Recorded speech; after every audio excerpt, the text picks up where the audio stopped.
Bonjour, je suis Baptiste Delvalle, l'auteur de Comment donner du feedback constructif à ses élèves aux éditions Chroniques Sociales. Il s'agit d'un livre, d'un guide pour enseignants du primaire, du secondaire, du supérieur ou même d'autres situations dans la vie de formateur, dans des stages, etc. Euh, c'est un guide qui vous donne tout un tas de techniques et de détails pour vraiment comprendre le feedback et pour le donner au moment adapté, à la fréquence adaptée et sous le mode adapté, c'est-à-dire est-ce qu'il faut mieux le donner à l'écrit, dans quelle situation vaut-il mieux le donner à l'écrit, dans quelle situation vaut-il mieux le donner à l'oral et ainsi de suite. J'y explique plein de techniques en détail pour le rendre constructif en tout temps. Constructif, ça veut dire que votre élève y sera réceptif et ça veut également dire que votre élève comprendra vraiment ce qu'il faut améliorer, ce qu'il faut changer, ce qu'il faut garder, dans quel sens il faut aller. J'explique plein de techniques pour le faire. Une que je voudrais vous expliquer aujourd'hui, c'est le feedback en sandwich. Une technique que j'explique dans le premier chapitre. Le feedback en sandwich, qui est donc une technique assez utilisée dans le monde du management, mais également dans le monde de l'éducation et de l'enseignement, notamment aux États-Unis, au Canada, également en Australie, Nouvelle-Zélande, dans les pays du royaume anglo-saxon.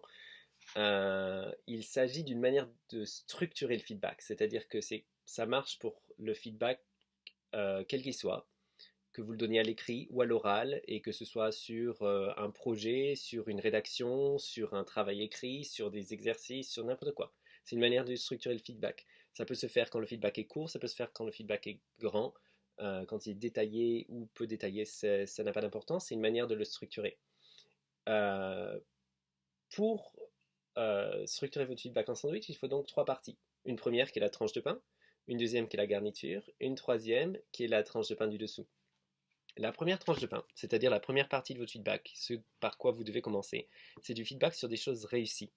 Donc l'élève vous donne du travail et vous commencez votre retour en parlant de ce qui est réussi, en parlant de ce qu'il a bien fait, ce qui va bien, ce qui est chouette dans son travail. Pourquoi?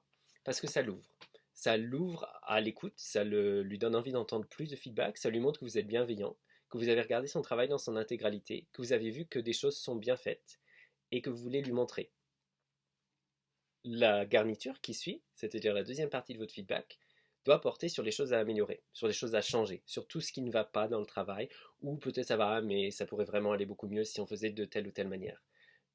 Ça consiste à ça, le feedback également, évidemment. Il faut indiquer à l'élève ce qu'il faut faire pour progresser.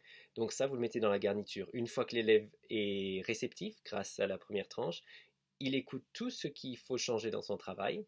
Et donc là, vous lui expliquez, et vraiment, là, il comprend ce qu'il faut faire en détail. Si vous en restez là, l'élève risque de se trouver démoralisé, surtout si vous avez listé énormément de choses à changer. Il faut donc terminer par une dernière tranche de sandwich, qui est donc, c'est-à-dire terminer par d'autres choses positives, d'autres choses qui ont été réussies dans le travail de l'élève. Pas les mêmes qu'au début, parce que ça serait redondant, ça n'aurait aucun intérêt, mais d'autres choses que vous avez trouvées de bien dans le travail de l'élève.